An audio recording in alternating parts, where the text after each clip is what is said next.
Hi friends, welcome to infinite world of GK. നമ്മളിന്ന് നോക്കാൻ പോകുന്നത് 6ാം ക്ലാസ്സിലെ ക്രിസ്മസ് എക്സാമിൻ്റെ ബേസിക് സയൻസ് മോഡൽ ക്വസ്റ്റ്യൻ പേപ്പറാണ്. ഒന്നാമത്തെ ചോദ്യം, 2 friends are preparing drinks. One of them prepared A sugar solution and the other prepared butter milk. Question A, write down to which category the mixtures belong to based on the features of the particles in them. Write one more example of each category. അതായത് ഇവിടെ 2 friends drinks ഉണ്ടാക്കുകയാണ്. അപ്പോൾ ഒരാളുണ്ടാക്കിയത് പഞ്ചസാര ലായനിയും sugar സൊല്യൂഷനും, മറ്റേ ഉണ്ടാക്കിയത് മോര് butter മിൽക്കുമാണ്. ഇവയിൽ അടങ്ങിയിരിക്കുന്ന കണികകളുടെ അതായത് പാർട്ടിക്കിൾസിൻ്റെ അടിസ്ഥാനത്തിൽ ഇത് ഏത് കാറ്റഗറിയിൽ വരുന്നതാണെന്ന് എഴുതാനാണ് നമ്മളോട് പറഞ്ഞിരിക്കുന്നത്. രണ്ടിനും ഓരോ എക്സാമ്പിളും കൂടി എഴുതണമെന്നും പറഞ്ഞിട്ടുണ്ട്. അപ്പോൾ ഷുഗർ സൊല്യൂഷൻ ഏതു തരം മിക്സ്ചറാണ്? ഹോമോജീനിയസ് മിക്സ്ചറാണ്. അതിനൊരു എക്സാമ്പിൾ സാൾട്ട് സൊല്യൂഷൻ, ഉപ്പ് ലായനി അല്ലേ. ബട്ടർ മിൽക്ക് ഹെട്രോജീനസ് ആണ്. അതിന് വേറൊരു എക്സാമ്പിൾ എന്താണ്? Mixture of water and chalk powder. അടുത്ത question, name the molecules present in soda. സോഡയിൽ അടങ്ങിയിരിക്കുന്ന തന്മാത്രകൾ അല്ലെങ്കിൽ മോളിക്യൂൾസ് ഏതാണെന്നാണ് ചോദിച്ചിരിക്കുന്നത്. ഏതാണ്? Water and carbon dioxide. അടുത്തത് രണ്ടാമത്തെ ചോദ്യം, 2ന് എ ക്വസ്റ്റ്യനും ബി ക്വസ്റ്റ്യനും ഉണ്ട്. എയിലുള്ള ഫുൾ ക്വസ്റ്റ്യനും എഴുതണം, അല്ലെങ്കിൽ ബിയിലുള്ള ഫുൾ ക്വസ്റ്റ്യനും എഴുതണം. അങ്ങനെയാണ് കേട്ടോ. നമുക്ക് എ നോക്കാം. Observe the picture of onion peel drawn by a child who viewed it through the microscope. ഒരു കുട്ടി ഒരു ഉള്ളിത്തൊലി മൈക്രോസ്കോപ്പിലൂടെ വെച്ച് നോക്കിയപ്പോൾ കിട്ടിയ ഒരു ചിത്രം ഇവിടെ തന്നിട്ടുണ്ട്.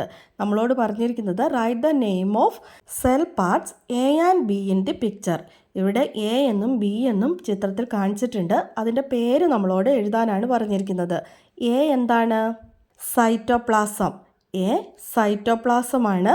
ബി ന്യൂക്ലിയസ് ആണ്. അടുത്തത് B question, write the peculiarities of these cell parts. ഈ സെൽ പാർട്സിൻ്റെ പ്രത്യേകതകൾ എന്തൊക്കെയാണെന്നും കൂടി ചോദിച്ചിട്ടുണ്ട്. സൈറ്റോപ്ലാസത്തിൻ്റെ പ്രത്യേകത എന്താണ്? Cytoplasm hold the cell parts inside the cell except nucleus. സൈറ്റോപ്ലാസമാണ് സെൽ പാർട്സിനെ സെല്ലിൻ്റെ ഉള്ളിൽ ഹോൾഡ് ചെയ്യുന്നത്, എക്സെപ്റ്റ് എന്ത്? ന്യൂക്ലിയസ് ഒഴികെ. ന്യൂക്ലിയസിൻ്റെ പ്രത്യേകത എന്താണ്? Control cellular activities. Cellular activities എല്ലാം കൺട്രോൾ ചെയ്യുന്നത് ആരാണ്? ന്യൂക്ലിയസ് ആണ്. അപ്പോൾ അത് രണ്ടും എഴുതി കൊടുക്കുക. അടുത്തതൊരു സി ക്വസ്റ്റ്യൻ കൂടിയുണ്ട്.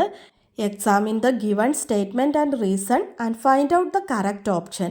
ഇവിടെ തന്നിരിക്കുന്ന സ്റ്റേറ്റ്മെൻറ്റും റീസണും വായിച്ചതിന് ശേഷം താഴെ തന്നിരിക്കുന്നവയിൽ നിന്ന് കറക്റ്റായിട്ടുള്ള ഓപ്ഷൻ തിരഞ്ഞെടുത്ത് എഴുതാനാണ് പറഞ്ഞിരിക്കുന്നത്. Statement, among the organelles, the nucleus is considered the functional center of the cell. കോശാംഗങ്ങളിൽ ന്യൂക്ലിയസിനെ കോശത്തിൻ്റെ പ്രവർത്തന കേന്ദ്രമായി കണക്കാക്കുന്നു. Reason, the cytoplasm, ribosome, endoplasmic reticulum, mitochondrion and chloroplast are all other organelles found in the cytoplasm besides the nucleus. കാരണം cytoplasm, ribosome, endoplasmic reticulum, mitochondrion, chloroplast എന്നിവ ന്യൂക്ലിയസിന് പുറമെ സൈറ്റോപ്ലാസത്തിൽ കാണപ്പെടുന്ന മറ്റ് ഓർഗനൈലുകളാണ്. നമ്മുടെ ഓപ്ഷൻസ് ഇതാണ്. The statement and the reason are true. The reason is correct explanation for the statement. B, statement and reason are true but the reason is not correct explanation for the statement. C, the statement is true but the reason is false. D, both the statement and reasons are false. ഇതിൽ ഏതാണ് ശരിയായിട്ടുള്ളത്? B ആണ് ശരി കേട്ടോ. The statement and reason are true. സ്റ്റേറ്റ്മെൻറ്റും റീസണും ശരിയാണ്, but reason not correct explanation for the statement. Reason സ്റ്റേറ്റ്മെൻറ്റിന് correct explanation അല്ല. അതാണ് ശരിയായിട്ടുള്ളത്. ബി ക്വസ്റ്റ്യൻ നോക്കാം. List any 2 important differences between unicellular and multicellular organisms. ഇവിടെ യൂണിസെല്ലുലാർ ഓർഗാനിസംസിൻ്റെയും മൾട്ടി സെല്ലുലാർ ഓർഗാനിസംസിൻ്റെയും 2 ഡിഫറൻസ് എഴുതാനാണ് പറഞ്ഞിരിക്കുന്നത്. ഏകകോശ ജീവികളുടെയും ബഹുകോശ ജീവികളുടെയും. യൂണിസെല്ലുലാർ ഓർഗാനിസംസ് എന്താണ്? Possess a single cell. മൾട്ടി സെല്ലുലാറോ? The body made up of many cells. അടുത്തത് unicellular, all life activities are done by a single cell. എല്ലാ ജീവപ്രവർത്തനങ്ങളും ചെയ്യുന്നത് ഏകകോശമാണ്. മൾട്ടി സെല്ലുലാറിലോ each life function has specific cell and organs. ഓരോ ഫങ്ഷൻസിനും വേറെ വേറെ സെല്ലുകളും ഓർഗൻസുമുണ്ട്. They have simple body structure. Unicellular ഓർഗാനിസംസിന് സിമ്പിൾ ബോഡി സ്ട്രക്ചറാണ്, മൾട്ടി സെല്ലുലാറിന് കോംപ്ലക്സ് ബോഡി സ്ട്രക്ചറാണ്. യൂണിസെല്ലുലാർ ഓർഗാനിസംസിന് ഉദാഹരണങ്ങൾ ഏതൊക്കെയാണ്? Amoeba, paramecium, yeast, bacteria. Multicellular ഓർഗാനിസംസിന് ഉദാഹരണം humans, animals, plants, trees, insects എന്നിവയാണ്.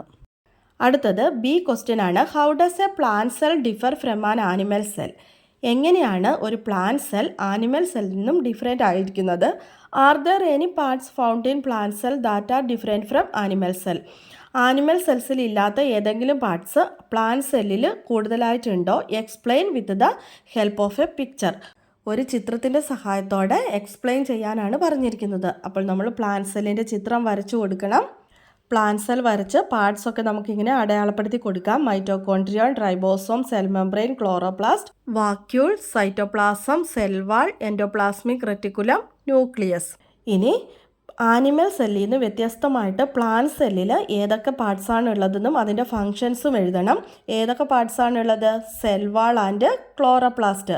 സെൽ വാളിൻ്റെ ഫങ്ഷൻ എന്താണ്? Protect the cell.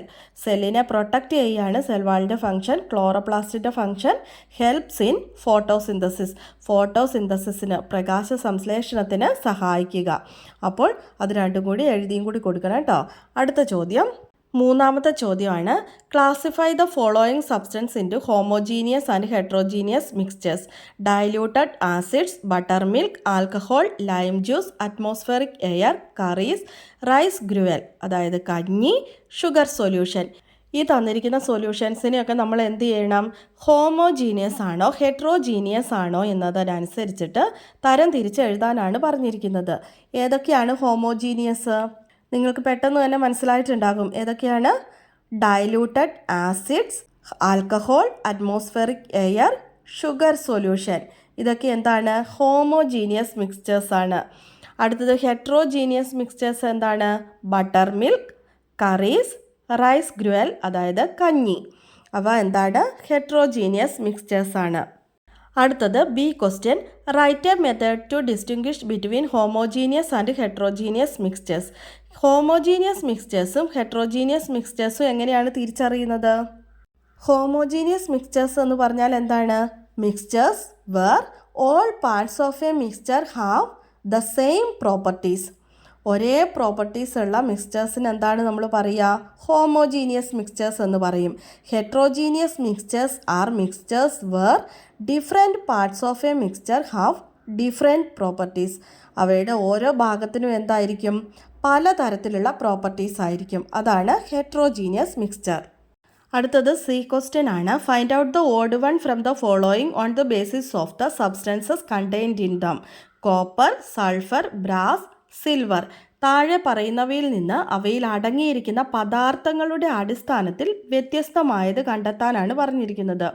ഏതാണ് ഇവിടെ വ്യത്യസ്തമായിട്ടുള്ളത്? ഏതായിരിക്കും? ബ്രാസ് ആണ്. ബ്രാസ് ആണ് വ്യത്യസ്തമായിട്ടുള്ളത്. എന്തുകൊണ്ടാണ്? Copper, sulphur and silver are all pure substance ആണ്. പ്യുവർ സബ്സ്റ്റൻസ് ആണ്. ബ്രാസ് എന്താണ്? അലോയ് ആണ്. കോപ്പറിൻ്റെയും സിങ്കിൻ്റെയും മിശ്രിതമാണ് ബ്രാസ്. അടുത്തത് നാലാമത്തെ ചോദ്യം. Observe the pictures given below. ഇവിടെ 4 പിക്ചേഴ്സ് തന്നിട്ടുണ്ട്. അതിൽ identify the unicellular organisms and write their names. ഇവിടെ തന്നിരിക്കുന്ന 4 ഓപ്ഷൻസിൽ ഏകകോശ ജീവികളെ തിരിച്ചറിഞ്ഞ് പേരെഴുതാനാണ് പറഞ്ഞിരിക്കുന്നത്. ഏതൊക്കെയാണ്? Option B and C. B എന്താണ്? Amoeba, C euglena. അടുത്തത് B question. Which device is used to observe microorganisms. മൈക്രോ ഓർഗാനിസംസിനെ കാണാൻ വേണ്ടി, ഒബ്സർവ് ചെയ്യാൻ വേണ്ടി നമ്മൾ ഉപയോഗിക്കുന്ന ഡിവൈസ് ഏതാണെന്നാണ് ചോദിച്ചിരിക്കുന്നത്. ഏതാണ്? മൈക്രോസ്കോപ്പ്. അടുത്തത് സി ക്വസ്റ്റ്യൻ ആണ്. Examine the picture and write down any 3 findings. ഇവിടെ തന്നിരിക്കുന്ന പിക്ചർ നോക്കി 3 ഫൈൻഡിങ്സ് എഴുതാൻ പറഞ്ഞിട്ടുണ്ട്. ഇവിടെ തന്നിരിക്കുന്ന പിക്ചേഴ്സ് ഏതാണെന്ന് മനസ്സിലായില്ലേ? ആനിമൽ സെല്ലും പ്ലാന്റ് സെല്ലുമാണ് ഇവിടെ തന്നിരിക്കുന്നത് അല്ലേ. നമുക്ക് ചിത്രം നോക്കുമ്പോൾ തന്നെ മനസ്സിലാകും.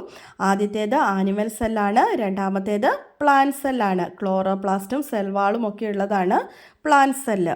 അപ്പോൾ 3 ഫൈൻഡിങ്സ് എഴുതാൻ പറഞ്ഞിട്ടുണ്ട്. The figure shows an animal cell and a plant cell. ഒന്നാമത്തെ പോയിന്റ് എന്താണ്? The plant cell has a rigid cell wall which is absent in the animal cell. Animal സെല്ലിൽ ഇല്ലാത്ത റിജിഡ് സെൽ വാൾ പ്ലാന്റ് സെല്ലിലുണ്ട്. The plant cell contains chloroplast used for photosynthesis which are not present in the animal cell. Animal സെല്ലിൽ ഇല്ലാത്ത chloroplast plant സെല്ലിലുണ്ട്. അതെന്തിനു വേണ്ടിയാണ് ഉപയോഗിക്കുന്നത്? ഫോട്ടോസിന്തസിസിനാണ്. The plant cell has a large central vacuole while the animal cell has smaller, less prominent vacuoles. Animal സെല്ലിൽ ചെറിയ vacuoles ആണുള്ളത്, plant സെല്ലിലോ വലിയ vacuoles ഉണ്ട്. അടുത്തത് 5ാമത്തെ ചോദ്യമാണ്. ഇവിടെ ഒരു പിക്ചർ തന്നിട്ടുണ്ട്, ഒരു കാർട്ടൂണാണ് അല്ലേ. ഒരു കുട്ടി ചിന്തിക്കുകയാണ്, how big is the pumpkin fruit?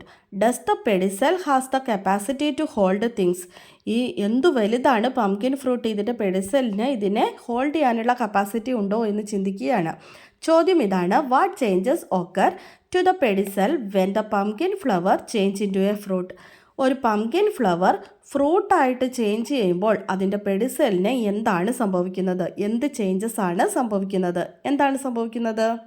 The pedicel will become stronger, larger and thicker to support the weight of the developing fruit. വളർന്നു വരുന്ന ഫ്രൂട്ടിൻ്റെ വെയിറ്റ് താങ്ങാൻ മാത്രം, അതിനെ സപ്പോർട്ട് ചെയ്യാൻ മാത്രം ശക്തിയുള്ളതായിട്ട് സ്ട്രോങ്ങറും ലാർജറും തിക്കറുമായിട്ട് ഈ പെഡിസെൽ മാറുന്നു. അടുത്ത ചോദ്യം, what changes occur to various parts of a flower when it becomes a fruit? ഒരു ഫ്ലവറിൻ്റെ പലതരത്തിലുള്ള ഭാഗങ്ങൾ ഒരു ഫ്രൂട്ടായി മാറുമ്പോൾ ഏതൊക്കെ തരത്തിലുള്ള ചേഞ്ചസ് ആണ് സംഭവിക്കുന്നതാണ് ചോദിച്ചിരുന്നത്. നമ്മൾ ഇതുപോലെ തന്നെ പുസ്തകത്തിൽ പഠിച്ചിട്ടുണ്ട്. പെറ്റൽസ് എന്ത് ചെയ്യുന്നു? ഫാൾസ് ഓഫ്, കൊഴിഞ്ഞു പോകുന്നു.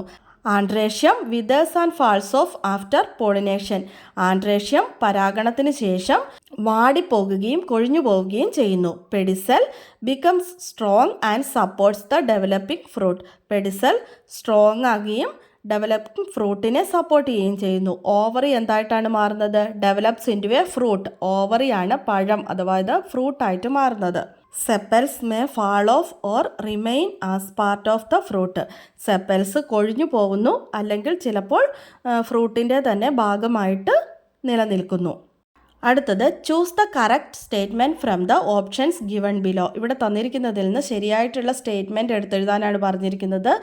Date palm and papaya are examples of dioecious plants. In unisexual plants male and female flowers are found on the same plant. Coconut and ashgates are unisexual plants. Next, unisexual plants are those in which male and female flowers are found on separate plants. ഇതിലേതാണ് ശരിയായിട്ടുള്ള options എന്നാണ് ചോദിച്ചിരിക്കുന്നത്.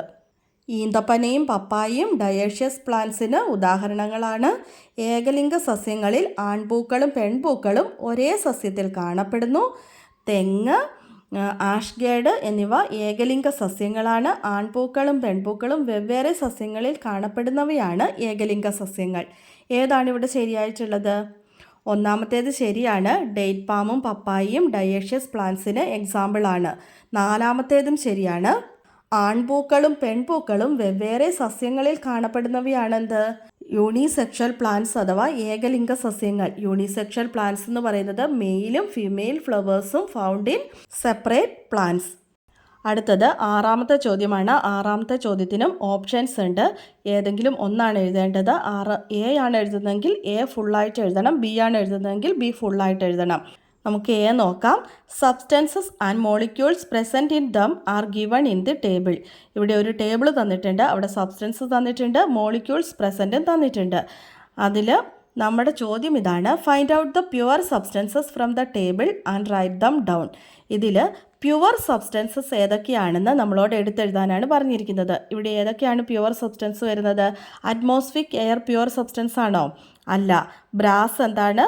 Pure substance ആണോ? അല്ല. Oxygen oxygen pure substance ആണ്, gold ornament pure അല്ല, sugar pure substance ആണ്, gold pure substances ആണ്. അപ്പോൾ ഏതൊക്കെയാണ്? ഓക്സിജൻ, ഷുഗർ ആൻഡ് ഗോൾഡ് ആണ് പ്യുവർ സബ്സ്റ്റൻസസ് ആയിട്ട് വരുന്നത്. ബാക്കിയെല്ലാം മിക്സ്ചറാണ്. അതിൽ വേറെ സബ്സ്റ്റൻസ് കൂടി മിക്സ്ചർ ആയിട്ടാണ് വരുന്നത്. B question, what is the difference between gold and a gold ornament? Explain. എന്താണ് ഗോൾഡും ഗോൾഡ് ഓർണമെൻറ്റും തമ്മിലുള്ള വ്യത്യാസം? എന്താണ് വ്യത്യാസം? The main difference between gold and gold ornaments is their purity or fineness. അവയുടെ പ്യൂരിറ്റിയിലാണ് വ്യത്യാസമുള്ളത്. എന്താണ്? Gold is a pure substance. Gold എന്ന് പറയുന്നത് പ്യുവർ സബ്സ്റ്റൻസ് ആണ്. While gold ornament is an alloy. Gold ornament എന്ന് പറയുന്നത് ഒരു അലോയ് ആണ്, മിക്സ്ചർ ഓഫ് മെറ്റൽസ് ആണ്. അതിലേക്ക് കോപ്പർ, സിങ്ക് പോലെയുള്ള വേറെ മെറ്റൽസും കൂടി ചേർക്കുന്നുണ്ട്. അതിന് കട്ടിയും ദൃഢതയൊക്കെ കൂട്ടാൻ വേണ്ടിയിട്ട് ഗോൾഡിലേക്ക് വേറെ മെറ്റൽസ് ചേർക്കുന്നുണ്ട്. ഗോൾഡ് ഓർണമെൻറ്റ്സ് അലോയി ആണ്, ഗോൾഡ് പ്യുവർ സബ്സ്റ്റൻസ് ആണ്. അതാണ് വ്യത്യാസം. അടുത്തത് ബി ക്വസ്റ്റ്യൻ ആണ്. Note the differences between pure substances and mixtures. Pure സബ്സ്റ്റൻസും മിക്സ്ചേഴ്സും തമ്മിലുള്ള വ്യത്യാസം എന്താണ്? Pure substances are substances made up of the same type of molecules. ഒരേപോലെയുള്ള തന്മാത്രകൾ മാത്രമാണ് പ്യുവർ സബ്സ്റ്റൻസിലുള്ളത്. Mixtures contain different type of molecules. മിക്സ്ചേഴ്സിൽ പല തരത്തിലുള്ള തന്മാത്രകളുണ്ട്.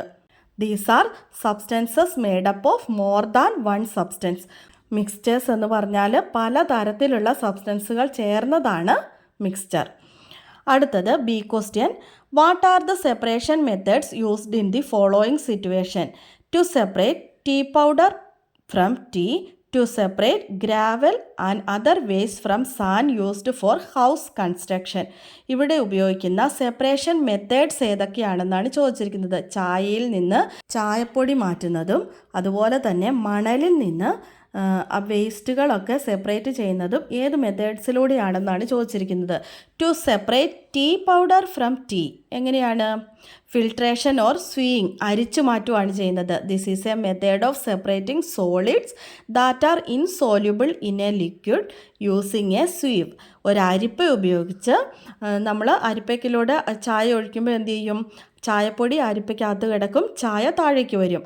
ഇത് നമ്മൾ എന്നും ചെയ്യുന്ന കാര്യമാണ് അല്ലേ? അപ്പോൾ എല്ലാവർക്കും അറിയാം, ചായയിൽ നിന്ന് ചായപ്പൊടി നീക്കം ചെയ്യാൻ വേണ്ടി നമ്മൾ എന്താണ് യൂസ് ചെയ്യുന്നത്? സ്വീവിങ്, അരിപ്പയാണ് യൂസ് ചെയ്യുന്നത്. അതുപോലെ തന്നെ മണലിൽ നിന്ന് കല്ലും മണ്ണും ഒക്കെ വേർതിരിച്ച് നമ്മൾ വീട് പണിക്കൊക്കെ മണൽ ഉപയോഗിക്കാറുണ്ടല്ലേ? അപ്പോൾ അതെങ്ങനെയാണ് നമ്മൾ വൃത്തിയാക്കിയെടുക്കുന്നത്? സ്വീയിങ് തന്നെയാണ് ചെയ്യുന്നത്. പക്ഷേ അതെങ്ങനെയാണ്? This is a method of separating solids of different size. രണ്ട് തരത്തിലുള്ള സോളിഡാണ് നമ്മൾ സെപ്പറേറ്റ് ചെയ്തത് using a sieve with holes. ഒരു അരിപ്പ തന്നെയാണത്. The larger gravel remains in the sieve and sand sink to the bottom. എങ്ങനെയാണ്? അവിടെ വേസ്റ്റ് അല്ലെങ്കിൽ കല്ലുകളും മണ്ണുകളും ഒക്കെ എവിടെ കിടക്കും? ആ അരിപ്പയിൽ കിടക്കും, മണലാണ് താഴേക്ക് പോകുന്നത്. അതാണ് വ്യത്യാസം. ചായയിൽ എന്തായിരുന്നു? ചായ താഴേക്ക് പോകും, ചായപ്പൊടി അരിപ്പയ്ക്കകത്ത് കിടക്കും. നമ്മൾ മണൽ വേർതിരിക്കുമ്പോൾ മണലാണ് താഴേക്ക് പോകുന്നത്. ചെറിയ ഹോൾസ് ഉള്ള അരിപ്പ ഉപയോഗിച്ച് അരിക്കുമ്പോൾ മണൽ താഴേക്ക് പോകും, വേസ്റ്റ് മെറ്റീരിയൽസ് ഒക്കെ എവിടെ കിടക്കും? അരിപ്പയിൽ കിടക്കും. അതാണ് വ്യത്യാസം. അടുത്തത്, which of the following statement is correct? ഇവിടെ തന്നിരിക്കുന്നതിൽ ഏത് സ്റ്റേറ്റ്മെൻ്റ് ആണ് കറക്റ്റ് ആയിട്ട് വരുന്നത്? ഒന്നാമത്തേത്, a molecule is the smallest particle of a substance. മോളിക്യൂളാണ് ഒരു സബ്സ്റ്റൻസിൻ്റെ ഏറ്റവും സ്മോളസ്റ്റ് ആയിട്ടുള്ള പാർട്ടിക്കിൾ. രണ്ടാമത്തേത്, a molecule contains all the properties of the substance. മോളിക്യൂളിന്, ഒരു തന്മാത്രയ്ക്ക് ആ സബ്സ്റ്റൻസിൻ്റെ എല്ലാ പ്രോപ്പർട്ടീസും ഉണ്ടാകും. ആ പദാർത്ഥത്തിൻ്റെ എല്ലാ പ്രോപ്പർട്ടീസും തന്മാത്രയ്ക്കും ഉണ്ടാകും. മൂന്നാമത്തേത്, all substances are made up of molecules. എല്ലാ പദാർത്ഥങ്ങളും ഉണ്ടായിരിക്കുന്നത് തന്മാത്രകൾ കൊണ്ടാണ്. ഇവയിൽ തന്നിരിക്കുന്നതിൽ ഏതാണ് ശരിയായിട്ടുള്ള സ്റ്റേറ്റ്മെൻറ്റ്? ഇവിടെ തന്നിരിക്കുന്ന എല്ലാ സ്റ്റേറ്റ്മെൻറ്റും ശരിയാണ്. മോളിക്യൂൾ എന്ന് പറയുന്നത് പദാർത്ഥത്തിൻ്റെ ഏറ്റവും ചെറിയ പാർട്ടിക്കിളാണ്. പദാർത്ഥത്തിൻ്റെ എല്ലാ പ്രോപ്പർട്ടീസും തന്മാത്രയ്ക്കും ഉണ്ടാകും. അതുപോലെ തന്നെ തന്മാത്രകൾ കൊണ്ടാണ് എല്ലാ പദാർത്ഥങ്ങളും ഉണ്ടാകുന്നത്. എല്ലാം ശരിയാണ്. കറക്റ്റായിട്ടുള്ള ഓപ്ഷൻ ഏതാണ്? 4, all of the above. All of the above ആണ് കറക്റ്റായിട്ടുള്ളത്. അങ്ങനെ നമ്മുടെ ക്വസ്റ്റ്യൻസ് കഴിഞ്ഞിരിക്കുകയാണ്. നിങ്ങൾക്ക് എല്ലാവർക്കും മനസ്സിലായി കാണുമെന്ന് വിചാരിക്കുന്നു. അപ്പോൾ എല്ലാവർക്കും വിജയാശംസകൾ നേരുന്നു. എല്ലാവരും നന്നായി പഠിച്ച് എക്സാം എഴുതുക. അടുത്ത ദിവസം പുതിയൊരു വീഡിയോയുമായി നമുക്ക് വീണ്ടും കാണാം. Thanks for watching.